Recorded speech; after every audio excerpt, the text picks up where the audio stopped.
সেখানে অন্য অনেক মেয়েরাও থাকতো, কিন্তু কেউ তার নাম জানতো না। তবে ঘাসের পোশাক দেখে সবাই তাকে ঘাসিয়ারি বলে ডাকতো। এরপর একদিন বাদশাহ এক রাজকীয় ভোজের আয়োজন করে, যেখানে যে কেউ আসতে পারবে।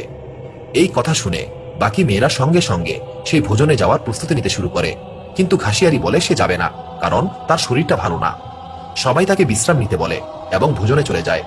তখন ঘাসিয়ারি তার ঘাসের পোশাক বদলে ফেলে এবং খুব সুন্দর একটি পোশাক পরে নেয়, যে পোশাকটি সে সঙ্গে করে নিয়ে এসেছিল। এরপর সে ভোজনের অনুষ্ঠানে চলে যায়।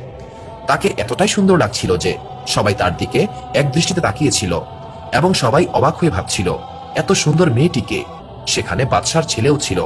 সে শুধুই মুগ্ধ হয়ে ওই মেয়েটিকেই দেখছিল।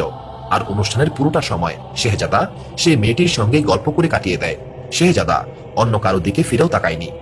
এরপর ঘাসিয়ারি সবার চোখের আড়ালে অন্দরমহলে চলে আসে।